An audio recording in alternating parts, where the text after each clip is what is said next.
Minus பக்கங்கள். Hi friends, இது மாலிகாவின் கேளுங்க கதை கேளுங்க. மானஸ் எழுதிய கவிதை நீ வார்த்தைகள் நான். அத்தியாயம் 66. பெரியகுளம். அந்த மகப்பேறு மருத்துவமனையின் உள்ளே இருந்த வராண்டாவில் அவ்வளவு கூட்டம். செவிலியர்களும் மருத்துவர்களும் கெஞ்சி மிரட்டி என்று எல்லாம் செய்து பார்த்தும் ஒருவரும் அவ்விடத்தை விட்டு நகரவில்லை. தங்களுக்குள் புலம்பிக் கொள்வதை தவிர அவர்களுக்கு வேறு வழி இல்லை. சரி இருங்க, ஆனால் மற்ற பேஷண்ட்ஸை டிஸ்டர்ப் பண்ணக்கூடாது, சின்ன சத்தம் கூட வரக்கூடாது, மிரட்டி விட்டு சென்றார் ஒரு மூத்த செவிலியர். டீச்சர் மிரட்டி விட்டு சென்ற கிண்டர் கார்டன் பிள்ளைகளைப் போல் எல்லோரும் வாயின் மேல் விரலை வைத்து கப்சிப் என்று நின்றிருந்தனர். எங்கே சத்தமிட்டால் வெளியில் அனுப்பிவிடுவார்களோ என்ற பயத்தில் அங்கே மூச்சு விடும் சத்தம் தவிர வேறு எதுவும் இல்லை. எனக்கு யாரும் இல்லை. மனதிற்குள்ளும் வெளியிலும் இவ்வார்த்தையை சொல்லி வேதனைப்பட்டு கொண்டிருந்தவள் இப்பொழுது பிரசவ வலியில் போராடி கொண்டிருந்தாள். ஆனால் இப்பொழுது அவள் வார்த்தைகள் எல்லாம் பொய்யாகி அவள் அறைக்கு வெளியே நண்பர்களை விட உறவுகளின் கூட்டம் அதிகமாக இருந்தது. மனம் முழுவதும் மகிழ்ச்சியோடு தன் உயிரை கையில் ஏந்த காத்து கொண்டிருந்தாள் ரிதன்யா. வெளியில் ஒரு நாற்காலியில் அவள் மன்னவன் கண்கள் மூடி சாய்ந்திருந்தான். அவன் அருகில் அவளுடைய உடன்பிறவா சகோதரன் அமர்ந்து அவள் கணவனை முறைத்து கொண்டு இருந்தான். இப்போ எதுக்குடா அண்ணனை இப்படி மறைச்சிக்கிட்டு இருக்க? மங்கை சிடுசிடுத்தாள். 9வது மாதம் வளைகாப்பு முடிஞ்ச உடனே நான் ஊருக்கு கூட்டிகிட்டு போகிறேன் அப்படின்னு எத்தனை தடவை சொன்னேன், கேட்டாரா?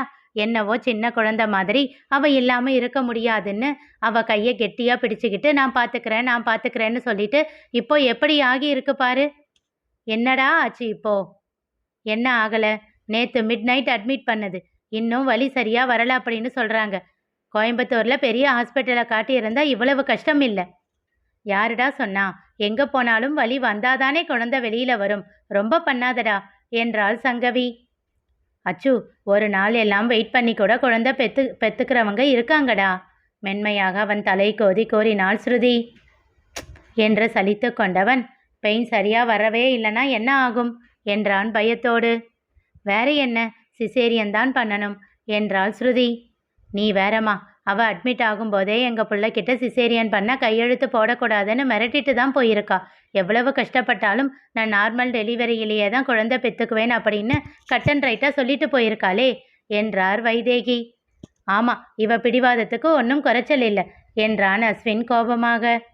அவள் ஒன்றை நினச்சா சாதிப்பா, கண்டிப்பாக நார்மல் டெலிவரியிலேயே குழந்தைய பெற்றுக்குவா.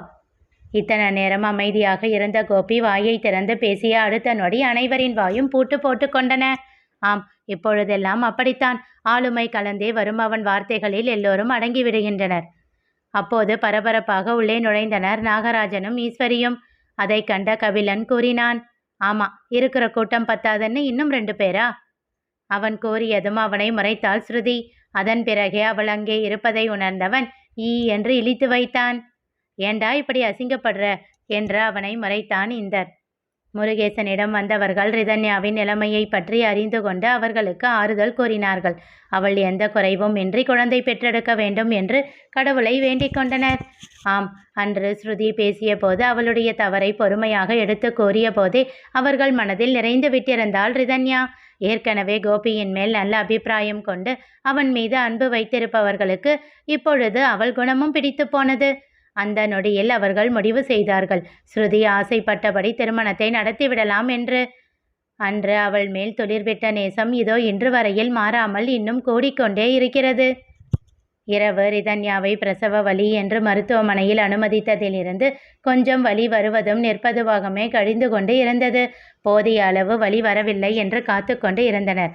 கிட்டத்தட்ட 16 மணி நேர போராட்டத்திற்கு பிறகு அழகான ஆண்மகவை பெற்றெடுத்தாள் ரிதன்யா. பிஞ்சு தளிரை தன் நடுங்கும் கரத்தில் வைத்து கண்ணிமைக்காமல் பார்த்து கொண்டிருந்தான் அஸ்வின். கோபி ரிதன்யாவின் அருகில் அமர்ந்து அவளுக்கு உணவை ஊட்டி கொண்டு இருக்க அவளோ அஸ்வினையும் தன் மகனையும் மகிழ்ச்சியோடு பார்த்து கொண்டே சாப்பிட்டு கொண்டு இருந்தாள். போதும் அச்சு, ரொம்ப நேரம் குழந்தைய கையில் வச்சிருக்க கூடாது, அவன் தூங்கிக்கிட்டு தானே இருக்கான், தொட்டில்ல போடு என்றார் வைதேகி. ப்ளீஸ் அத்தை என்று கண்கள் சுருக்கி கெஞ்சினான் அஸ்வின். சின்ன குழந்தை மாதிரி பண்ணாதடா என்ற ஸ்ருதி மெல்ல அவன் கையில் இருந்த குழந்தையை வாங்க முற்பட, இரு 1 செகண்ட் என்றவன் அந்த குழந்தையின் நெற்றியில் மென்மையாக தன் இதழை ஒற்றி எடுத்தான். போதும் அச்சு என்று சொல்லிவிட்டு அவன் கையில் இருந்த குழந்தையை வாங்கி தொட்டிலில் கிடத்தினாள் ஸ்ருதி. ஸ்ருதி, உன் புருஷனுக்கு குழந்தை மேல ஆசை வந்துடுச்சு போல. சீக்கிரம் நல்ல நியூஸ் சொல்லுங்க என்றாள் சங்கவி. அதுக்கு என்ன, சொல்லிட்டா போச்சு என்றான் அஸ்வின். சீக்கிரம் சீக்கிரம், உங்க பையனை கொஞ்ச வேண்டாமா என்றார் முருகேசன். மாமா, பையன் இல்ல பொண்ணு என்றான் அஸ்வின் அவசரமாக. எல்லோரும் திகைத்து போய் அவனை பார்க்க, எதுக்கு இப்போ எல்லாரும் இப்படி பார்க்குறீங்க என்றான். அது என்னடா பொண்ணு வேணும்னு ஆசைப்படுற? அது அப்படித்தான் என்றான். அதுதான் ஏன்னு கேட்குறாங்க என்றாள் ரிதன்யா. குனிந்து தரையை வெறித்தவாறே கோரினான் அஸ்வின். என்னதான் எல்லாரும் எனக்கு சொந்தம்னு சொல்லி உரிமை கொண்டாடினாலும் எனக்கும் மாமாவுக்கும் ரிதிக்கும் சட்டப்படி எந்த உறவும் இல்லையே. எனக்கு அப்படிப்பட்ட ஒரு உறவு வேணும். மாமாவுக்கு பையன்தான் பிறக்கணும்னு ஆசைப்பட்டேன். அதே மாதிரி பையன் பிறந்துட்டான். எனக்கு பொண்ணு பிறக்கணும். அவகிட்ட சின்ன வயசுலேருந்தே சொல்லி சொல்லி வளர்க்கணும். இதோ இந்த குட்டி இளவரசனுக்கும் அவளுக்கும் கல்யாணம் பண்ணி வைக்கணும். சில நொடிகள் அங்கே அமைதி நிலவியது. ஏற்கனவே ஒருத்தி இப்படிதான் கோபியோட மனசுல ஆசையை வளர்த்தா. அப்புறம் அவளே அவனை தள்ளி வச்சுட்டு போனா என்றார் முருகேசன். நான் அப்படி பண்ண மாட்டேன். அவர் முடிக்கும் முன் கோபமாக கோரினான் அஸ்வின். சித்தப்பா, என்ன பேசுறீங்க? நடுவுல என்ன நடந்திருந்தாலும் அத்தை முதல்ல ஆசைப்பட்ட மாதிரியே ரிதி என்கிட்ட தானே வந்து சேர்ந்திருக்கா. அச்சு சொல்றது இருக்கட்டும். இப்போ நான் சொல்றேன். அச்சுவுக்கு பொண்ணு பிறந்தா அவதான் என் மருமக என்றான் கோபி. நடந்தா சந்தோஷம் என்றார் வைதேகி. அவர் சொல்லி முடித்த வேளையில் ஸ்ருதியின் பின்னால் யாரோ சத்தம் எழுப்பி பயமுறுத்த அதில் பயந்த ஸ்ருதி வேகமாக நகர்ந்தாள். சுவற்றில் இடித்து கொண்டு அப்படியே விழுந்து விட்டாள். எல்லோரும் பதறிப்போய் பார்க்க அந்த விளையாட்டை செய்த சுவாதி பயந்து போனாள். ஷியாம் பாவனியோடு கோபியின் குழந்தையை பார்க்க வந்தவள் எப்போதும் தன் தமக்கையை பயமுறுத்துவது போல் அப்பொழுதும் செய்தாள். விளையாட்டிற்கு அவள் செய்ய அது வினையாகி போனது. அவசரமாக அவளை தூக்கி கட்டிலில் கிடத்திய அஸ்வின் அவள் முகத்தில் தண்ணீர் தெளித்து மயக்கம் தெளிவிக்க முயன்று கொண்டிருந்தான். அதற்குள் ஷியாம் சுவாதியை திட்ட ஆரம்பித்திருந்தான். விடு ஷியாம், அவ விளையாட்டுக்கு பண்ணியிருக்கா. எப்பவும் அவ பண்றது தானே, திட்டாத என்று கோபி அவனை அடக்கிவிட்டு மருத்துவருக்கு அழைத்து வீட்டிற்கு வர சொல்லிவிட்டான். மருத்துவர் வரும் முன்பே மயக்கம் தெளிந்தாள் ஸ்ருதி. தன் மார்பில் சாய்த்து கொண்டவன், என்னாச்சு ஸ்ருதி என்றான் அஸ்வின் பதட்டமாக. அவள் கன்னம் வருடி. தெரியல அச்சு, எப்பவும் அப்படித்தான் அவள் விளையாடுவா. நான் பயப்படுவேன். ஆனால் இன்னைக்கு திடீர்னு ஒரு மாதிரி ஆகவும் அப்படியே மயக்கம் வந்துடுச்சு என்றாள். அப்போதுதான் அழுது கொண்டிருந்த சுவாதியை பார்த்தவள் தன் அருகில் அழைத்து, அழாத சுவாதி என்றாள். அக்கா, உனக்கு ஒன்றும் இல்லை. சாரி சாரி, நான் சும்மாதான் பண்ணேன் அழுகையினோடே கூறி அவளின் கண்கள் துடைத்து சமாதானப்படுத்தினாள் ஸ்ருதி. சி பாப்பா, இப்போ எதுக்கு அழற? பாரு, உன்னோட மேக்கப் எல்லாம் போயிடுச்சு என்றான் அஸ்வின். போங்கத்தான் என்று சினிங்கிவிட்டு தன் தமக்கையை அணைத்து கன்னத்தில் முத்தம் வைத்தாள். அதற்குள் மருத்துவர் வந்துவிட ஸ்ருதியை பரிசோதித்துவிட்டு அந்த நல்ல விஷயத்தை கூறினார். இப்போதான் பேசிக்கிட்டு இருந்தோம் பொண்ணு வரணும்னு, இதோ வந்துட்டாளே என்றார் முருகேசன் சந்தோஷமாக. அஸ்வினும் மகிழ்ச்சியில் வானத்தில் பறக்காத குறையாக பறந்து கொண்டிருந்தான். உடனே ஷியாம் நாகராஜனுக்கு அழைத்து விவரம் தெரிவிக்க அவரும் ஈஸ்வரியும் கூட மகிழ்ச்சியில் தத்தளித்தனர். சில வருடங்கள் கழித்து விடிந்து நேரமான பிறகும் தூக்கத்தை விட முடியாமல் நிம்மதியாக உறங்கிக் கொண்டிருந்தான் அஸ்வின். அங்கே வந்த ஸ்ருதி அவனை தட்டி எழுப்பினாள். அச்சு, எழுந்திருடா. மெதுவாக விழிகளை திறந்து பார்த்தவன், போ ஸ்ருதி, எனக்கு தூக்கம் வருது என்றான். கடவுளே, விடிஞ்சு நேரம் ஆச்சுடா, ஏன் இப்படி பண்ற? நீங்க மட்டும்தான் அம்மா வீட்டுக்கு போனா நேரம் காலம் இல்லாம தூங்குவீங்களா? நான் என் தங்கச்சி வீட்டுக்கு வந்தா அப்படி தூங்கக்கூடாதா? தூங்கலாம் தூங்கலாம், ஆனா பண்டிகை நாள்ல இப்படி தூங்கிக்கிட்டு இருக்கியேடா. எல்லாரும் உன்னை கேட்க ஆரம்பிச்சிட்டாங்க. அதெல்லாம் மாமா சமாளிச்சுக்குவாரு. நீ வா, நாம தூங்கலாம் என்று அவளையும் சேர்த்து இழுத்தான். ஐயோ சாமி, ஆள விடு என்று விட்டு அவன் கையை உதறிக்கொண்டு வேகமாக ஓடினாள். ஏய், நான் சும்மா தூங்க தான் கூப்பிட்டேன். உனக்கு எப்பவும் அதே நினப்புதான். கதவின் அருகே சென்றவள் திரும்பி அவனை முறைத்தாள். ஆமா ஆமா, எங்களுக்கு தான் எப்பவும் அதே நினப்பு என்று கோபமாக சொல்லிவிட்டு சென்று விட்டாள். சிரித்து கொண்டே எழுந்து அமர்ந்தான் அஸ்வின். நேரத்தை பார்த்தவன், அச்சோ, இவ்வளவு நேரம் ஆயிடுச்சா? அந்த பிசாசு கத்துவாளே என்று வேகமாக எழுந்து குளியலறைக்குள் ஓடினான். குளித்து தயாராகி பட்டு வேட்டியும் வெந்தய நிறத்தில் பட்டு சட்டையும் அணிந்து தன்னை ஒரு முறை கண்ணாடியில் பார்த்தவன், அழகண்டா நீ என்று தன்னைத்தானே பாராட்டி கொண்டு வெளியில் வந்தான். அவன் கால்கள் நேராக ரிதன்யாவிடம் சென்று நின்றன. Good morning Riddhi. திரும்பி அவனை முறைத்தவள், ஏண்டா லேட்டு என்றாள். அவள் தோளில் கை வைத்து அதில் நாடியை பதித்தான். நம்ம வீட்டில் கூட இப்படி தூங்க மாட்டியேடா. என்ன பண்றது? இங்க வந்தா எனக்கு அப்படிதான் தூக்கம் வருது. அப்போ பேசாம வேலையை விட்டுட்டு இங்கேயே வந்துடலாம் இல்ல? நாம எல்லாரும் ஒண்ணா இருக்கலாம் இல்ல? நீ மாமா கூட ஹெல்ப் பண்ணு. நீ தான் வேலையை ரிசைன் பண்ணிட்டு மாமா கூட எல்லாத்தையும் பார்த்துக்கிறியே, இன்னும் நான் வேற எதுக்கு? இருந்தாலும் எங்களுக்கு இன்னும் உதவியா இருக்கும் இல்ல? இன்னும் ஒரு 10 வருஷம் வெயிட் பண்ணு. நம்ம பிரேம் உங்களுக்கு ஹெல்ப் பண்ண வந்துடுவான். யாருக்கு தெரியும், அவனுக்கு இதெல்லாம் வேண்டாம் அப்படின்னு வேலைக்கு போனா என்ன பண்றது? அப்போ வேணும்னா நான் வேலையை விட்டுட்டு உங்க கூட வந்துடுறேன். அது வரைக்கும் நல்லா சம்பாதிச்சு என் பிள்ளைங்களுக்கு சொத்து சேர்த்து வச்சுட்டு வந்துடுறேன். உன்ன மாதிரி எனக்கு என்ன ஒத்த பிள்ளையா? 2 பிள்ளைங்க இல்ல. என்னடா, மாமா ஏதோ சொல்லிவிட்டார் போல. என்ன பிரெயின் வாஷ் பண்ண ட்ரை பண்றியா? சரி தான் அஸ்வின், இப்போ கூட ஒன்றும் லேட் ஆகலடி. பிரேமுக்கு 10 வயசு தானே ஆகுது. உன்னோட அம்மாவுக்கும் மாமாவுக்கும் 13 வருஷம் வித்தியாசமாமே. போடா நீ வேற, என்றாள் சலிப்பாக. அவளை தோளோடு அணைத்து கூறினான். கவலைப்படாத, இன்னும் எத்தனை வருஷத்துக்கு சிந்து எங்க கூட இருந்துட போறா? அதுக்கப்புறம் பிரேமுக்கு தானே, அவளை நீதானே பார்த்துக்க போற. செய்து கொண்டிருந்த வேலையை நிறுத்தி அவனை அழுத்தமாக பார்த்தாள் ரிதன்யா. என்னடி அப்படி பார்க்குற? வேண்டாம் மச்சு, எனக்கு என்னவோ இது சரியா படல. எது? நீ ஆசைப்படுறதுக்காக அவங்க மேல உன்னோட விருப்பத்தை திணிக்காத. பிரேம் பத்தி கவலை இல்லை. அவன் இங்கேயே இருக்கான், இங்கேயே வளருவான், இங்கேயே தான் இருக்க போறான். நாங்க அவனை ஊரை விட்டு போகக்கூடாது அப்படின்னு சொல்லி தான் வளர்த்துக்கிட்டு இருக்கோம். அதனால அவன் என்ன படிப்பு படிச்சாலும் இந்த ஊரை விட்டு போக மாட்டான். ஆனா சிந்து அப்படி இல்லை. சிட்டியில வளர்றவ. அவளுக்குன்னு என்னென்ன ஆசைகள் வரும்னு உனக்கு தெரியாது. 2 பேர்ல ஒருத்தருக்கு விருப்பம் இல்லைன்னாலும் 2 பேரோட வாழ்க்கையும் நரகமாகிடும். ப்ளீஸ் அச்சு, புரிஞ்சுக்கோ. அஸ்வின் ஏதோ பதில் சொல்ல தொடங்கும் முன் மம்மி, டேடி, மாமா, அத்தை என்று சிந்துஜா அலறும் சத்தம் கேட்டது. பதட்டத்தோடு வேகமாக அவள் சத்தம் வந்த திசையை நோக்கி ஓடினார்கள் இருவரும். அங்கே பிரேம் என்ற பிரேம்நாத்தின் கையில் ரத்தம் ரசிந்து கொண்டிருக்க அவன் கையை பிடித்தபடி கத்திக் கொண்டிருந்தாள் சிந்து. இவர்களுக்கு முன்னே ஸ்ருதி அவர்களிடம் வேகமாக ஓடியிருந்தாள். அஸ்வினின் மகன் சித்தார்த்தை தூக்கி கொண்டு கோபியும் அவ்விடம் வர பிரேமை கண்டதும் கோபியிடம் இருந்து இறங்கி பிரேமிடம் ஓடினான் சித்தார்த். முதலுதவி பெட்டியை எடுத்து வந்து அஸ்வின் நீட்ட ஸ்ருதி அதனை வாங்கி அவசரமாக பஞ்சு கொண்டு ரத்தத்தை சுத்தம் செய்தாள். என்ன பண்ணி வச்சிருக்க பிரேம்? பாரு எவ்வளவு நீட்டா கிழிச்சிருக்கு என்றாள் அதட்டலாக. மம்மி, டோன்ட் ஸ்கோல் ஹிம் என்றாள் சிந்து கோபமாக. அவளை முறைத்துவிட்டு காயம் எப்படியாச்சு என்றாள் ஸ்ருதி. அவனோ பதில் சொல்லாமல் சிந்துவையும் ஸ்ருதியையும் மாறி மாறி பார்த்து புன்னகைக்க சிந்து கோபமாக கூறினாள். பின்னாடி தோட்டத்துல முள்செடிக்கு நடுவுல கூட்டுல இருந்து ஒரு குருவி குஞ்சு கீழே விழுந்துடுச்சு. அதை காப்பாத்துறதுக்காக மாமா கையை உள்ள விட்டப்போ அதுல இருந்து முள் கிழிச்சிடுச்சு. அது தப்பா? அதுக்கு எதுக்கு மாமாவை திட்டுறீங்க? அவனுக்கும் சேர்த்து நீயே பேசுறி என்றாள் ஸ்ருதி கோபமாக. போங்க மம்மி என்று விட்டு பிரேமின் கையை கெட்டியாக பிடித்து கொண்டாள். காயத்தை சுத்தம் செய்து அதில் மருந்து வைத்து ஒரு பிளாஸ்டரை போட்டுவிட்டாள் ஸ்ருதி.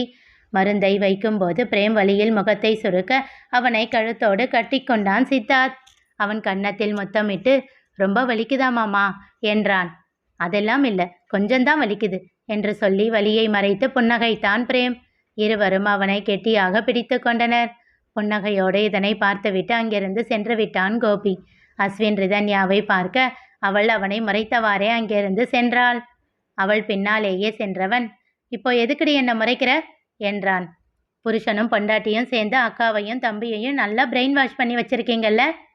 அவளை பின்னே இருந்த கழுத்தோடு கட்டி கொண்டு அவள் தோளே தன்னாடியை பதித்து கூறினான் அஸ்வின். இப்போ மேடமோட சந்தேகம் பயம் எல்லாம் போயிடுச்சா என்றான் சிரித்து கொண்டே. அவள் பதில் சொல்லவில்லை. ரிதி, இன்னொரு விஷயம். மாமா இன்னொரு குழந்தை வேணும்னு ஆசைப்படுறாரு. நீ ஏன் அவர் ஆசைக்கு தடை போடுற? யோசிக்காதடி, 2 குழந்தைங்க இருந்தாதான் நல்லா இருக்கும். வேண்டாம் மச்சு, இன்னொரு மணிமேகலை வேண்டாம்டா. ச்சே, என்ன பேசுற? நாமெல்லாம் இருக்கும்போது என்ன நடந்துடும்? உன் பயத்தை எல்லாம் ஒதுக்கி வைடி. அவள் யோசனையோடு பெருமூச்சு ஒன்றை விடுத்துவிட்டு தன் வேலையை தொடர்ந்தாள். அஸ்வினோ அவளோடு பேசிக்கொண்டே இருந்தான். இரவு பிள்ளைகள் மூவரும் ஒரே அறையில் படுத்திருக்க அவர்கள் அருகில் அமர்ந்து கதை சொல்லிக் கொண்டிருந்தான் அஸ்வின். அவனுடைய கற்பனைக்குத்தான் கடிவாளம் ஏது? வாயை திறந்தால் பொய் பேசும் தன்னவனின் கதை கூறும் திறமையில் அவனை ரசித்து பார்த்து கொண்டு அமர்ந்திருந்தாள் ஸ்ருதி. சிறிது நேரத்தில் பிள்ளைகள் மூவரும் உறங்கிவிட்டனர். நடுவில் பிரேம் படுத்திருக்க அவனின் இருபுறமும் சிந்துவும் சித்தார்த்தும் படுத்திருந்தனர். சந்தோஷமாக அவர்களையே பார்த்து கொண்டிருந்தான் அஸ்வின். என்னடா அப்படி பார்க்குற என்றாள் ஸ்ருதி. அவர்கள் மூவரையும் சுட்டி காட்டி கூறினான். மாமா, ரிதி, நானு என்றான். அப்போ நானு என்றாள் ஸ்ருதி அவசரமாக. எதுக்கு அவ்வளவு அவசரம்? ஒரு 10 மாசம் வெயிட் பண்ணு என்று சொல்லி ஒரு கண்ணை சிமிட்டி புன்னகைத்தான். முதலில் விழித்தவள் பின் அவன் கூறியதின் அர்த்தம் புரிந்து திகைத்தாள். அடப்பாவி, ரிதிய பிரெயின் வாஷ் பண்ணிட்டியா? பின்ன வேற என்ன பண்றது? மாமாவுக்கு ஆசை இருக்கு, இவ வேண்டாம்னு சொல்றான்னு அமைதியா இருக்காரு. ஓ, அதுக்கு தான் இன்னைக்கு நாம பிள்ளைங்க கூட தூங்கலாம்னு அப்படின்னு இங்க என்னை இழுத்துட்டு வந்துட்டியா? நடுவுல எந்த வாண்டும் எழுந்து போகக்கூடாதில்ல என்று கேட்டு சிரித்தாள். அஸ்வினும் உரக்க சிரித்தான். ஆனா நாம நம்ம ரூம்ல போய் தூங்கினாலும் எந்த பிரச்சனையும் வராது. எப்படி சொல்ற? அங்க பாரு என்ற பிள்ளைகளை அவள் கண்களால் காட்டினாள். அவன் இருந்தா போதும், இவங்க 2 பேருக்கும் அவனை விட்டு நகரவே மாட்டாங்க சிரித்து கொண்டே கூறினாள். அவள் சொல்வது உண்மைதான் என்பது போல் இருவரும் பிரேமை கெட்டியாக பிடித்து அணைத்து கொண்டு உறங்கிக் கொண்டு இருந்தனர். அப்போ நம்ம ரூமுக்கே போகலாம்னு சொல்றியா என்றான் ஒரு மார்க்கமான குரலில். வேகமாக தன் மகனின் அருகே சென்று படுத்து கொண்டவள் போர்வையை இழுத்து போர்த்தி கொண்டு, நான் தூங்கி 1/2 மணி நேரம் ஆச்சு என்றாள். ஒரு நாள் மாட்டாமலா போவ என்று விட்டு உதட்டில் புன்னகையோடு தன் மகளின் அருகில் படுத்து கொண்டான் அஸ்வின். போர்வைக்குள் இருந்த ஸ்ருதியின் உதட்டில் வெட்க புன்னகை ஒன்று தவழ்ந்தது. அங்கே கோபியின் அறையில் ரிதன்யா கோபியின் அருகில் அமர்ந்து அவன் மீசையை முறுக்கி விட்டபடி அவன் முகத்தை பார்த்து கொண்டு இருந்தாள். இப்போ எதுக்குடி இப்படி பார்த்துக்கிட்டு இருக்க? அச்சுக்கிட்ட என்ன சொன்னீங்க? அவன் பனியனை பிடித்து தனக்கு நெருக்கமாக இழுத்து கேட்டாள். ரிதிமா, உனக்கு என்ன பிடிக்குமா? என்ன பேசுறீங்க மாமா? நீங்க தான் என் உயிர், உங்களுக்கு தெரியாதா? அப்போ நான் என்ன ஆசைப்பட்டாலும் செய்வதானே? சொல்லுங்க மாமா, உங்களுக்காக என்ன வேணும்னாலும் செய்வேன். இன்னும் அவளை தன் அருகே நெருக்கியவன், அப்புறம் பேச்சு மாறக்கூடாது ரிதிமா என்றான் மெல்லிய குரலில். அவன் செயலில் இருந்தும் குரலில் இருந்தும் புரிந்து கொண்டவள் முகத்தில் புன்னகை மறைந்தது. அவனை முறைத்தவாறே கேட்டாள். கொஞ்ச நாள் இதை பத்தி பேசாம ஒழுங்காதானே இருந்தீங்க, இப்போ எதுக்கு திரும்ப ஆரம்பிக்கிறீங்க? யார் பண்ண வேலை இது? அச்சுவா? ரிதிமா, அதெல்லாம் எதுக்கு? நான் கேட்கறதுக்கு ஓகே சொல்லுவியா மாட்டியா? அவள் அவனையே முறைத்து பார்த்து கொண்டிருக்க இன்னும் அருகில் நெருங்கி அவள் கன்னம் தாங்கி கன்னங்களில் மாறி மாறி முத்தம் வைக்க ஆரம்பித்தான். கண்கள் மூடி அதனை ரசித்து கொண்டிருந்தவள் சரி என்றாள். உடனே ஒத்துக்கொள்வாள் என்று எதிர்பார்க்காதவன் சட்டென்று அவள் முகத்தை பார்த்து, ரிதிமா, நிஜமாத்தான் சொல்றியா என்றான் ஆச்சரியமாக. அவன் மூக்கை பிடித்து ஆட்டியவள், என் மாமாவோட ஆசைக்காக என்றாள். சந்தோஷமாக அவளை அப்படியே அள்ளி தன் மேலே சாய்த்து கொண்டான். பெருகிய உற்சாகத்தில் அவளுக்கு எச்சில் தெறிக்க முகம் முழுவதும் முத்தமிடத் தொடங்கினான். அவன் தரும் முத்தங்களை காதலோடு ரசித்தாள் ரிதன்யா. வார்த்தைகளாக தன் வாழ்க்கைக்குள் வந்து தன்னை அழகான கவிதையாக்கிய தன் அத்தை மகளை தன்னுள்ளே புதைத்து கொண்டான் கோபி. இனி அவர்கள் வாழ்வில் என்றும் சந்தோஷ காற்று மட்டுமே வீசட்டும் என்று வாழ்த்தி அவர்களிடம் இருந்து விடை பெற்றுக் கொள்வோம். வார்த்தைகள் கவிதையானது. மீண்டும் ஒரு நல்ல கதையோடு உங்களை சந்திக்கிறேன். இது மாலிகாவின் கேளுங்க கதை கேளுங்க. மீண்டும் சந்திப்போம்.